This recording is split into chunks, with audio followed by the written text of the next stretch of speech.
उत्सव कथाएं चैनल में आपका खूब खूब स्वागत है। आज की प्रस्तुति कली हनुवाणी अध्याय 9 अपूर्ण भाग 1। एक संक्षिप्त क्षण के लिए धनुष को यह सोचकर उत्साहित हुआ कि हनुमान जी देवताओं के लोक से कुछ विशेष दृश्य दिखाने वाले थे। उसने अपेक्षा की थी कि कोई अलौकिक प्राणी धरती पर उतरकर ब्रह्मांड के रहस्यों को समझाने का साधन बनेगा। उसने नहीं सोचा था कि उसका स्वयं का तन मन ज्ञान का साधन बनने वाला था। पानी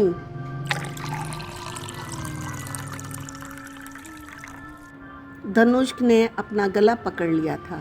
उसके गले में जैसे अग्नि धधक रही थी। उर्वा, जिसकी पिंगल यंत्र के बारे में आशंकाएं अब पिघल गई थीं, अपने सबसे अच्छे मित्र को पानी उपलब्ध कराने के लिए खड़ा हुआ।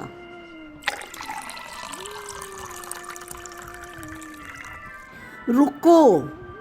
हनुमान जी ने अपना हाथ आगे बढ़ाकर उर्वा को ठहरने का निर्देश दिया। उनकी दृष्टि धनुष के पीड़ित चेहरे पर टिकी थी।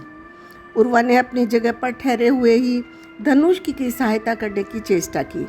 उसने धनुष को सुझाव दिया, दृश्य से स्वयं को अनासक्त करो धनु। धनुष इस बात से क्रुद्ध हुआ कि उसका मित्र उसे पानी देने की बजाय एक बेकार का सुझाव दे रहा था। हनुमान जी ने अपने शीतल स्वर की धारा बहाते हुए कहा, वर्तमान दृश्य में आपकी आत्मा एक ऐसे किरदार से जुड़ी हुई है जो प्यासा है। अर्थात आपकी आत्मा वर्तमान दृश्य के बारे में कुछ भी नहीं कर सकते, परंतु निश्चित रूप से अपना अगला दृश्य इससे बेहतर चुन सकते हैं। ऐसा आप क्यों नहीं कर पा रहे हैं? क्योंकि आप वर्तमान किरदार से इतने अधिक जुड़े हुए हैं कि आप अगला दृश्य भी किरदार की पटकथा से ही चुन रहे हैं, न कि अपनी इच्छा से।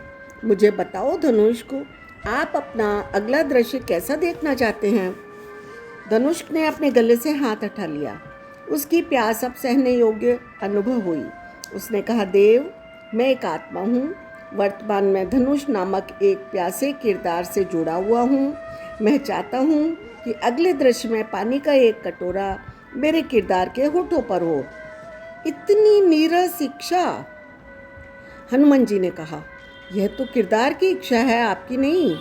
किरदार की स्वयं की इच्छा नहीं, भ्रम होती है। उसकी पटकथा तो पहले ही लिखी जा चुकी है, इसलिए किरदार जो भी चाहता है वह उसी पटकथा का भाग है। यदि आपकी आत्मा अगला दृश्य चुने तो कम से कम अपनी प्यास बुझा रहे एक कबीलाई के दृश्य तो बेहतर दृश्य ही चुनेंगे।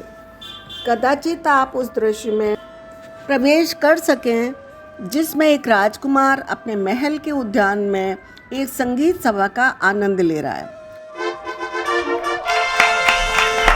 धनुष ने कहा, मैं अपनी प्यास का दमन कर सकता हूँ देव, कोई समस्या नहीं है।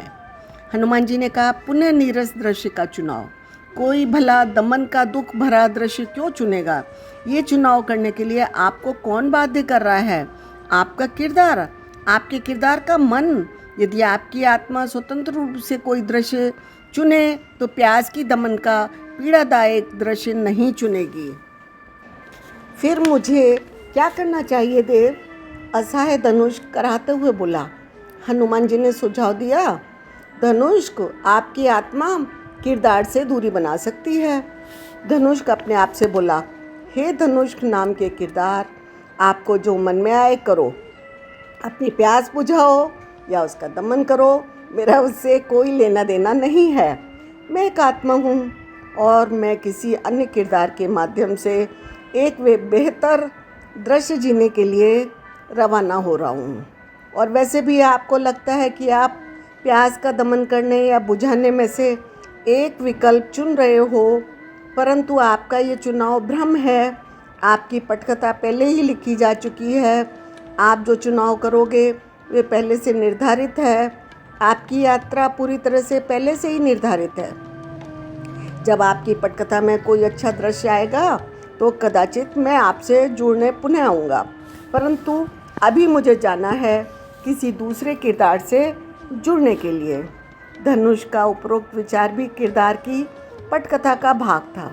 धनुष इस रहस्य को सुलझाने का प्रयास कर रहा था। इसी दौरान उर्मी बोल पड़ी, देव, मैं उलझन में हूँ।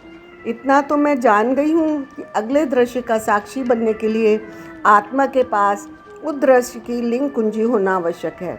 बिना लिंग कुंजी के आत्मा किसी दृश्य में प्रवेश नहीं कर सकती। वे लिंग कुंजियाँ शून्य सुरंगों में उपस्थित हैं। जागृत आत्मा कोई भी लिंग कुंजी उठाकर किसी भी दृश्य में प्रवेश कर सकती है, परंतु सुप्त आत्मा उसी दृश्य में प्रवेश करती है जिसमें किरदार प्रवेश करता है। सुप्त आत्मा किरदार की बाध्यता के कारण जिन दृश्यों में प्रवेश करती है, उनमें प्रवेश करने के लिए भी तो उसे लिंग